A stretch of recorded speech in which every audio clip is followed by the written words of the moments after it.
Peace be upon you. So let's say you're walking on the street and you see someone, they got a bell and a sign on, and they're yelling profanities towards the poor. They're cursing the poor. How would this make you feel? What would be your reaction? Would you want to get in this person's face? Would you want to tell them off, tell them how despicable they are? What they're doing is disgusting. Or would you just be, completely complacent and just ignore them and walk on and do nothing? Now, they did this experiment. It was in the UK. And basically, they had a guy, he had a sandwich sign, and he has a bell, and he's yelling, F the poor, F the poor. And people are getting genuinely upset with reason. They're getting in his face, they're telling him off, and, saying that I used to be poor, I used to be homeless, how dare you, what's wrong with you, what kind of a person are you? And I'm sure it made the people feel really good. But then the next day, the guy went out with a similar sign, same thing, had a bell, had a sign, and it said, feed the poor, feed the poor. And, hundreds of people are passing by him. I don't think anyone stopped to go and say, hey, is everything okay? How can I help? Do you need any money? Where can I donate to? And it goes to show that, obviously we know from the Quran, we're supposed to give to the poor. We're supposed to give during the good times, the bad times, publicly and privately. But the purpose of this social experiment that I took away from it is, are we only reacting? Are we only responding when we are enticed, when we're provoked? Because there's three kinds of people. The first kind of people are the ones who are indifferent. Irrespective if someone's cursing the poor or asking for money or nothing, they just kind of ignore it. They just keep moving on. They're indifferent to the situation. The second kind of people are a little better. They're the ones that when they hear about this injustice, they hear about someone, provoking them, yelling profanities towards a class of people that, aren't affluent in society, that they get upset, they get angry, they want to do something. But the aspect is, are they willing to take that next step? And rather than just virtue signal about, how angry and outraged they are they actually going out to help the poor, to give to charity? Because that's the third group of people. Irrespective if they're provoked or they're enticed or they're not, they're going to do what they need to in order to be righteous. They're going to give to the charity. They're going to give to the poor. They're going to do good deeds. They don't need to be provoked in order to do so. Irrespective the guy's asking for money or not, they're going to continue giving to charity. And those are the kind of people we want to be. We don't want to just react when we're provoked, when we're enticed. Now that's good. It shows that we care. It shows that there's something in us that is saying that we need to be upset about this injustice. And the aspect is we don't want to stop there. There's a verse in the Bible in Proverbs 9:10. It says, the fear of the Lord is the beginning of wisdom, and knowledge of the Holy One is understanding. And there's a lot of discussion. What does this mean, that the fear of the Lord is the beginning of wisdom? And in the Quran in 3:175 it reads, it is the devil's system to instill fear into his subjects. Do not fear them and fear me instead if you are believers. And people ask, they say, why should we fear God? God who's most gracious, most merciful, most kind, who's given us so much blessings. Why should we fear God? And the aspect is the same thing. It's a stage.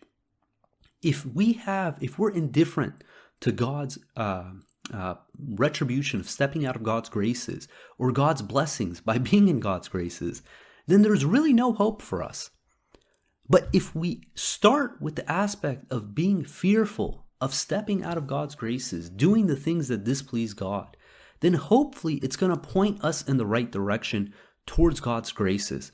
And as we start worshiping God and we start meditating and thinking about God, we're going to realize that it's not that we need to fear God, we need to love God. We should love God, that we need God, that all of a sudden fear turns to devotion to God alone. And this is part of the process, When we're enticed, when we're provoked and we see injustice, okay, it's good to be upset, it's good to voice your opinion, but we shouldn't stop there. We need to continue going. We need to continue moving forward to progress past that. Otherwise, we're going to be in this cycle of just being angry, being outraged, and putting that out into the world. And you think about that, it's like, being angry and outraged is not a virtue in itself. The question is, what do you do when you're outraged? What do you do when you're angry? Are you going to do something that's going to fix the situation? Or are you just going to tell the world about how much injustice there is and how terrible things are? Because that in itself isn't going to do it. In the Quran, God tells us in 485 says, whoever mediates a good deed receives a share of the credit thereof, and whoever mediates an evil work incurs a share thereof. God controls all things. Whatever ideas we're putting out into the world, whatever engagements we have with people in the world, be it face-to-face or on social media, we bear part of that share of the credit or the evil work that we put out there. Now, when we put out a negative review, when we go out and we show our outrage to the world, or we treat people in contempt because we're disgruntled and unhappy ourselves, that has a ripple effect. Think about this. If you're in the line at a grocery store and you're upset about the world, you're upset about the situation that's going on, and because of that, you act a little impatiently towards the cashier, and that causes them to have a negative feeling in their core that has a ripple effect on the next people in line for the day. We bear a part of that sin. Similarly, if we put that aside and we think about all the things to be happy and joyful and appreciative for, and we smile and we're caring with that individual during that engagement, and that causes them to be happy and grateful with the next person in line and the next person in line, then we also bear part of that good deed. And it's just even worse when it comes to social media. When we put things out there that are constantly just bringing people down, giving them reason to be angry and viewing of the injustice of the world and how terrible things are, and they carry that load with them into life, in their engagements, in their interactions with their family, with their friends. Is that something we want to be responsible for? We see that outrage, it has this contagion effect.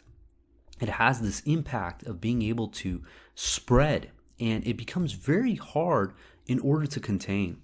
There's a saying from people who have businesses on Yelp. They say for each negative review, they need 10 positive reviews to outweigh that one negative review.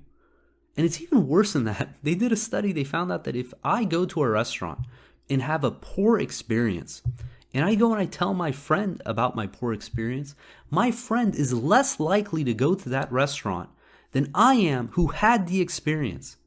Now, why is that? It's because when I communicate my poor experience to my friend, all I'm focusing on is all the bad things about the restaurant. I don't focus about any of the positives that could have taken place. The fact that the place might have been clean, the appetizer might have been good, the greeting when I got in was friendly, the atmosphere was nice. These small details that I overlook to focus on the negative puts more of a negative perception on my friend who's never been there than me who had the experience. Because when I reflect back to the experience, I can remember some of those subtle details that I conveniently overlooked. And it's the same thing when we complain about, injustice and atrocities and all these terrible things without thinking about the upside, some of the blessings that exist as well. We're impacting that same effect to the people we engage with. Now, again, it's not to diminish the fact that there's injustice, there's atrocities that take place that need to be, people need to be aware of. But if that's all we focus on, all we disseminate to the world, we're in essence creating a self-fulfilling prophecy of that world. Now, we have a limited capacity of time, of focus that we can allocate. And if we are going to choose to selectively only focus on the bad, then eventually it's going to drive us to be unappreciative, to not see all the blessings that God has given us. And for every negative thing that's out there, there's an infinite amount of blessings that God has provided as well. And again, it's not to say that we don't focus on the things that are bad in order to improve them, to provide justice, to fix them. But if that's all we're focusing on, then it shows there's a problem. Now, why is it that the human being is so drawn to outrage, to being upset, to being angry? If you look around in nature, let's look at just mammals. This is not a characteristic of other animals. There's a book, it's written, Why Zebras Don't Have Ulcers. And it's talking about, zebra, when a lion tries to attack it, as soon as the threat is gone, the zebra is back into being a zebra. It's not threatening. It's not, its anxiety isn't there. It's doing what it does because it doesn't need to be, in that state anymore. It uses it as it needs, and then it goes back to its normal state. But the human being is different. The human being dwells on it. And somehow it's able to like something that we know inherently is unpalatable. Who likes being miserable and sad and angry and outraged? But the human being, it does. And it's related with something else, and it seems unrelated, but I'll try to tie it together. And that's of spicy food. For years, scientists have been trying to figure out why human beings like spicy food. What is it about spicy food that draws human beings? Because there is not a single mammal on this planet, aside from the human being, that likes spicy food. Actually, I take that there is one. It's a tree shrew, and it likes peppers. But they found out when they researched it that the receptors to taste spicy in that tree shrew is there's a mutation that they don't taste the spiciness. They don't get the burning sensation in their mouth. So aside from the tree shrew, the human being is the only mammal that has an appetite for spicy food. And they used to think that the reason was it had to do with refrigeration and the masking of taste, because if you looked at the ancient recipes in the more harsh climates, like the ones that are very hot, food doesn't preserve well. They used a lot of spicy food, and they believed that was to mask the taste of meat that's not fresh. But last 100 years we've had refrigeration, yet the desire for spicy food is not diminished. So why is that? One of the findings they had was that they believed this is actually a social construct, this desire for spicy food. That a baby, when they first have spicy food, they're not going to like it. But eventually, they eat it because everyone else eats it, especially if that's what's served to them. And our brains have this interesting trick where if we do something often enough, it's going to make us believe that we genuinely like it. So they believe that spicy food is the same thing. That first they ate it because they needed it, in essence, to mask the taste of the meat. But eventually, it got to the point where people ate it, and because they ate it, they drew a connection with it, and then they started liking it, and then they just started desiring it. And it got to the point where all of a sudden, that if you give someone who really likes spicy food without any spice, it tastes dull, it tastes bland, it has no flavor. That they've built this tolerance towards spicy, but at the same time, it dulls their other sensations, that if they don't feel that spiciness, they don't feel the hot, the burning, then the food just doesn't taste the same. So the human being is able to take something that's unpalatable and not only make it palatable, make it desirable. And outrage and anger is the same thing. Is the fact that, at the beginning, you're thrown into a situation that makes you angry. And eventually, you start building a tolerance towards anger. You start building a tolerance towards outrage. And eventually you start looking for reasons to be angry, reasons to being outraged. There's a book, it's called Molecules of Emotion. It was showing that anytime we have an emotion, peptides are being released through our bloodstream, and our cells have receptors for these peptides. And as our cells replicate whatever emotion we've been feeling the most, it's going to create more receptors in our cells for that emotion, creating this positive feedback loop where if you're feeling happy and joyful or sad and depressed and angry, whatever emotion that we're feeling, our physiology is literally changing to desire more of that emotion. And the devil knows this, and the devil utilizes this to pull us out of God's graces, to make us unappreciative. In 1764 it says, you may entice them with your voice and mobilize all your forces and all your men against them, and share in their money and children, and promise them. Anything the devil promises is no more than an illusion. The devil entices us with his voice. He mobilizes force against us. He provokes us. He wants to get a rise out of us. And what's interesting is anything the devil does, God can use to backfire against the devil's scheme. Because when we're enticed, when we're provoked about something that is genuine injustice, it shows that we care. It shows that we believe in right and wrong. But if we stop there and just dwell in this anger and this frustration and this injustice, and we never move beyond it, then we start seeing injustice and atrocities and reasons to be angry everywhere we look. We never get past that state. And that's what the devil wants. The devil wants us to view this world as a place that's full of injustice, that's full of reasons to be upset and bitter and angry and destroy it all. And this is what he's aiming for. But someone who's God conscious, who thinks about God, is going to see all the blessings in this world. Yeah, there are things that happen. There are injustices. But is going to see all the reasons to be happy, to be appreciative, to dwell in God's kingdom. Now, what's interesting is the sense of injustice. Injustice in this world does exist.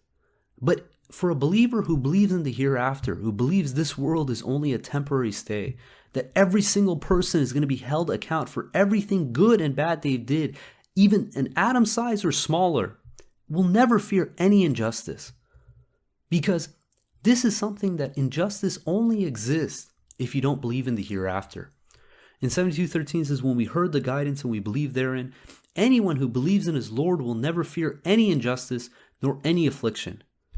Because anyone who's done anyone else wrong, they're going to pay for it. If not in this world, then in the hereafter. Anyone who's done an ounce of good, if they don't get their recompense in this world, they'll get in the hereafter manifold. So we should never fear injustice, because this is what it comes down to. When we're outraged, when we're upset, what we're saying in essence is that there is injustice. Someone needs to do something about it. Someone needs to speak up. And that's great, but we shouldn't end there, because we realize that if someone is doing something that is cruel, that is terrible, that they will have their day where they will have to pay for these deeds. And yeah, we stand up for our rights. Yeah, we try to correct as many wrongs as we can.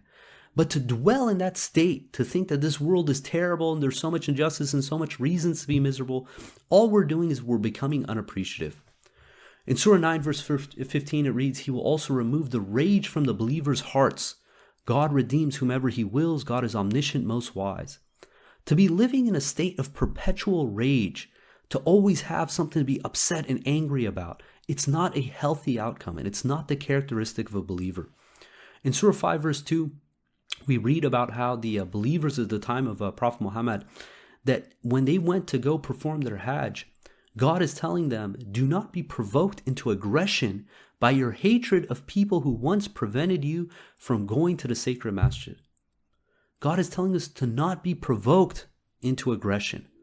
Do not be provoked or enticed into doing something that's unrighteous. God tells us in the Quran, we can stand up for our rights. But those who are more righteous are going to be patient, are going to trust in God. They're not going to be in a state of rage and anger, because when we are, we act in ways that are not going to be pleasing to God. And we have to trust in God. God tells us in 1062 through 64, it says, absolutely God's allies have nothing to fear, nor will they grieve. They are those who believe and lead a righteous life. For them, joy and happiness in this world as well as in the hereafter. This is God's unchangeable law. Such is the greatest triumph. If we are not experiencing joy and happiness in this world, we have to ask ourselves, maybe we are doing something wrong.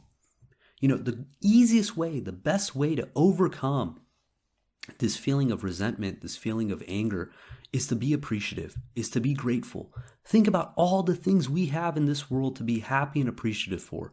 Our families, our friends, our health, shelter, or something as simple as food.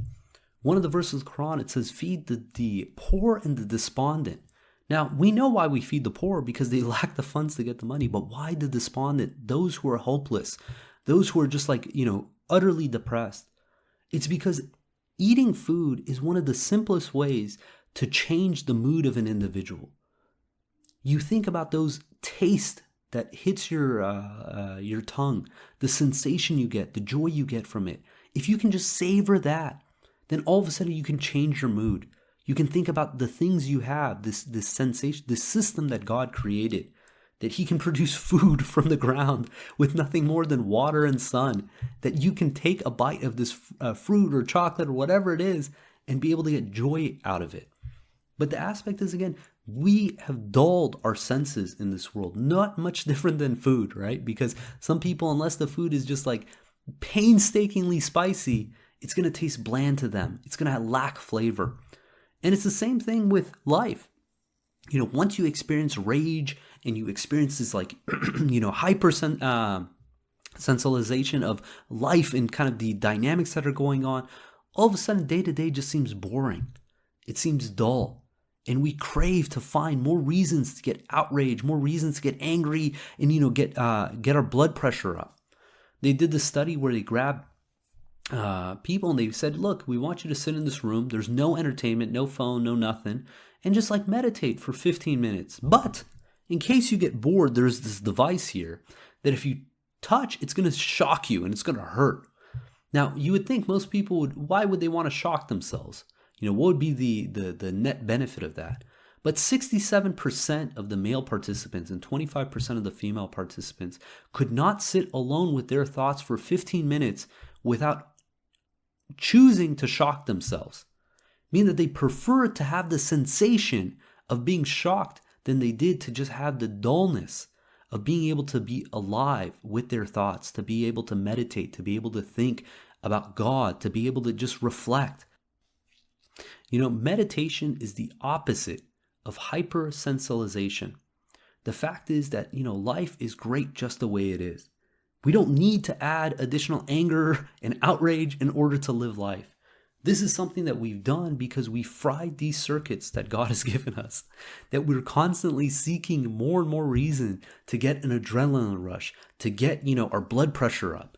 And if we meditate and we reflect on God and we think about all the things we have, then maybe we can experience satisfaction and contentment. God willing, we're going to end there. If you guys got comments or questions, please hit us up at qurantalk@gmail.com. And until next time, peace and God bless.